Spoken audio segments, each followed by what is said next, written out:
Because all you need to do is just give them one reason to pull you over, and if they find something else wrong, they can just assume that it's you, and then it can just all go downhill from there.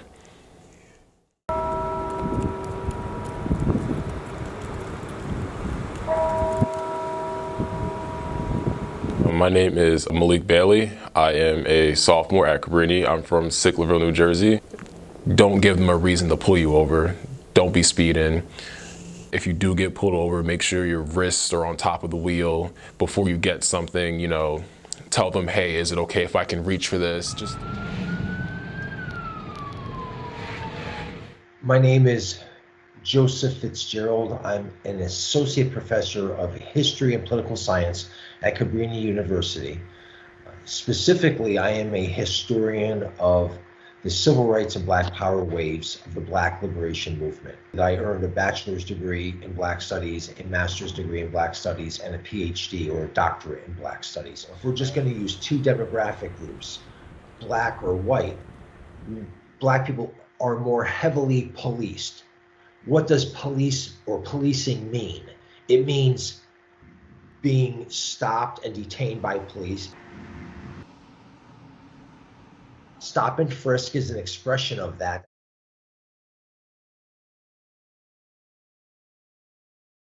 Stop and frisk is a way that police departments maintain white supremacy through policing mechanisms. Growing up in mainly an all Black neighborhood and whatnot, stuff like that really doesn't happen. But then moving from an all Black neighborhood to an all white neighborhood, I get stopped a lot, and the officers may not think that the car is mine. And sometimes it gets frustrating. Some officers, they're they want to say they're doing their job, but it's just you don't think the car is mine. Why? Because you don't think a person of my color can drive the type of car that I do.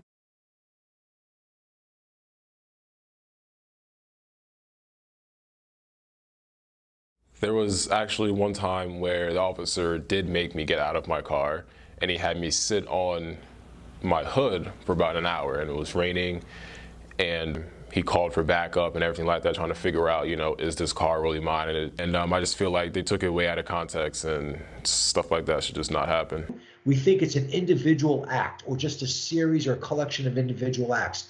It's that, but it's also the systemic problem. The institutional power like policing that actually carry out the maintenance of white supremacy on the streets, the sidewalks, and the roads of America.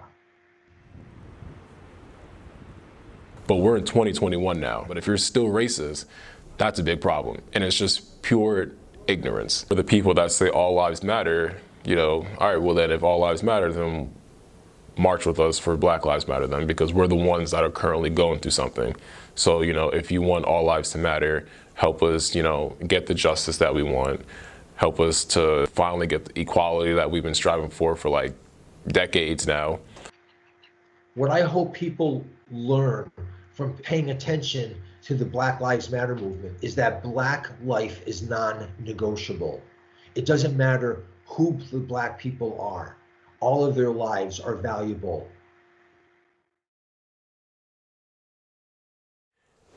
You can never really understand what a person is going through unless you've gone through it yourself. No matter how much they try to explain it, it's because you can't really understand something unless you feel that as well. So it's I think the best thing to do is just try to just understand the best you can, but more importantly, just be there.